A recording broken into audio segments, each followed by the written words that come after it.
सबसे पहले हम जब पैदा होते हैं ना तो हमारा जेंडर डिफाइन हो जाता है।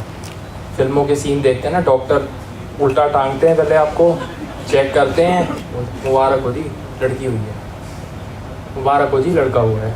वहाँ से आप पे एक जेंडर टैग करके आपके बर्थ सर्टिफिकेट के बॉर्न एज मेल और फीमेल आपको हॉस्पिटल से डिस्चार्ज करते हैं, घर आते हैं, सेलिब्रेशन होती है या रिजेक्शन होती है, जो भी आयरनी ऑफ सोसाइटी शुरू हो जाती है वहीं से।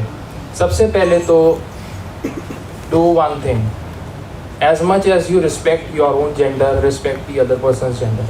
सबकी अपनी एक स्पेस है। Don't label the gender, let the person choose what gender they are. So दो चीज़ें हैं।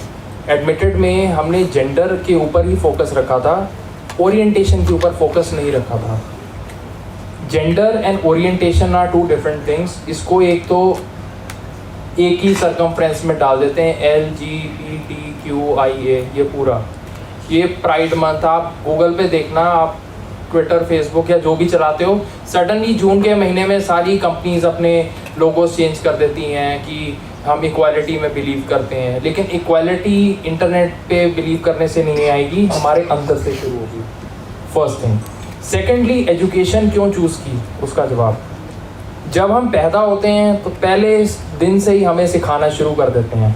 Teaching start from day one. चाहे हम खुद कितने भी बुरे स्टूडेंट रहे हो, पर हम कोशिश करते हैं कि हम अपने बच्चे को वहीं से सिखाना शुरू करें। 4 साल की उम्र में स्कूल शुरू हो जाता है।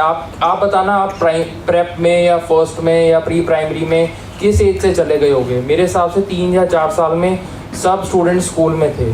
और अब ये जब आप फर्स्ट ईयर कॉलेज यूनिवर्सिटी में आए हो तो आपकी एज 17, 18 या 19 ईयर्स ही होगी।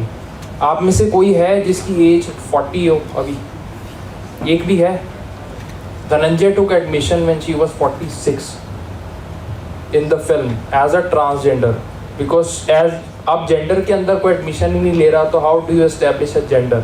You have to get into the education system and educate people just with your presence. अब पूरे बैच में एक भी ट्रांस खुद को आइडेंटिफाई करते और वो बैठे हों तो उनका हाथ अभी भी खड़ा हो जाएगा और वो आपके बैच में कि I am trans, I am a proud trans. ठीक है, प्राउड को लाउड करके बोलना पड़ता है, तभी लोगों को हैमर होता है। इंडिया में मार्केटिंग बहुत इंपॉर्टेंट है। कितने लोगों ने चितकाना यूनिवर्सिटी का ऐड देखा था, मार्केटिंग या नाम सुना था और फिर यहाँ एडमिशन अप्लाई की? मैंने, राइट? हाँ मैंने। That was the time first batch के लिए तो ज़्यादा ही थी, है ना? सो अवेयरनेस थी, हैमरिंग थी, इसलिए आप उस चीज़ पे आप कहते हो एक बार ट्राई करते हैं। तो जेंडर की भी हैमरिंग चल रही है अभी, just to make people understand कि देयर एग्जिस्ट अ जेंडर। तो जो चीज़ थोड़ी कम होती है वो थोड़ी ज़्यादा हैमर होगी।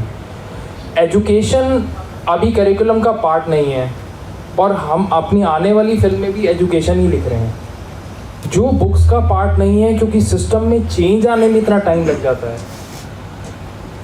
तो एजुकेशन को ही चूज़ करना हमारे लिए इस फिल्म का एक एंकर बनता था। नहीं तो हम उनकी ट्रेजेडी दिखाते, लेकिन इंस्पिरेशन सक्सेस से आने वाली है। हम सारी फिल्म्स ना अभी तक हमने कोशिश की है कि फ्री ऑफ कॉस्ट रिलीज़ करें।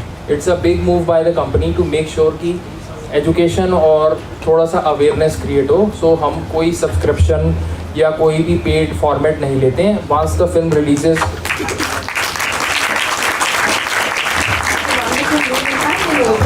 इनटू द फिल्म फेस्टिवल्स के बाद और सिनेमा हॉल में कोई पिक्चर अगर स्पेशल स्क्रीनिंग होती है उसके बाद हम उसको फ्री ऑफ कॉस्ट, अभी तक फिल्म्स ने का यही चलन रहा है और आने वाली कुछ 2 फिल्म्स का भी यही रहने वाला है। 2023 के मिड तक यही चलेगा। फिर आप सिनेमा घर में आएंगे और फिल्में देखेंगे, एटलीस्ट आपको पता रहना चाहिए कि किसकी फिल्म देख रहे हैं। हम आपके यूनिवर्सिटी के एलुमनाई हैं।